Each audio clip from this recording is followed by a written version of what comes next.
Assalomu alaykum hammaga. Yaxshimisizlar, charchamayapsizlar? Ko'chat masalasida ko'pchilik yozyapti. Bahorda hozir ekishga ko'chat bormi deb. Ko'chat bor. Ko'chatlarimiz bor. Faqat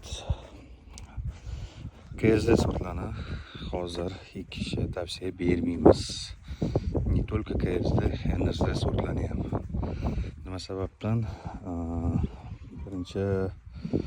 Birinchidan KSD sort ekkaningiz bilan hozir bahorda, ya'ni aprel-may hosil ololmaysiz. Olsangiz ham juda kam miqdorda. Keyin uni kuzgacha yana qarash kerak. Kuzgacha qanchadir foizi nobud bo'ladi. Kasallik tushadi, boshqa yugur ko'p. Undan ko'ra tinchgina kuzda. Eng zo'ri shu avgust-sentyabr ekilsa yaxshi bo'ladi. Ko'chat bor, yo'q emas.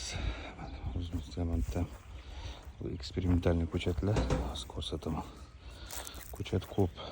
Tavsiya etilmaydi ekish. Xo'p. Ko'chatimiz o'rtada adashmasam klari markirovkasini ko'rish kerak. Hop. Kameramiz aniq ololmayapti. Ko'chat shu holatda. U tozalanadi. Hop.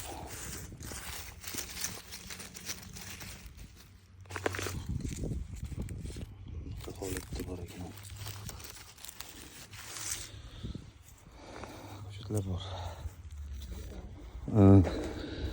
Aytmoqchi bo'lganim shu, ko'chat ekish hozir tavsiya berilmaydi.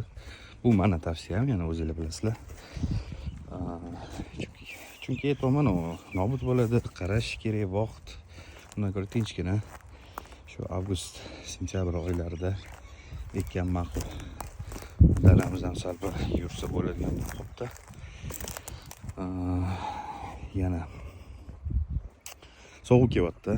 2-3 kundan keyin -6, -7 gacha. Endi Toshkent tumanida, boshqa regionlarda bilmadim, sovuq kelyapti.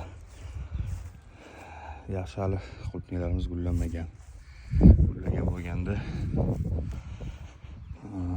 qanchadir miqdorda hosilni urgan bo'lardi. Bir tomondan yaxshi bo'ldi, hali gullamagani ham. Yo'q, xudo poshsho, balki sovuq bo'lmas. В любом случае, qaysidir miqdorda, qanaqadir miqdorda sovuq bo'ladi. Sovuq havo oqimi kirib kelyapti.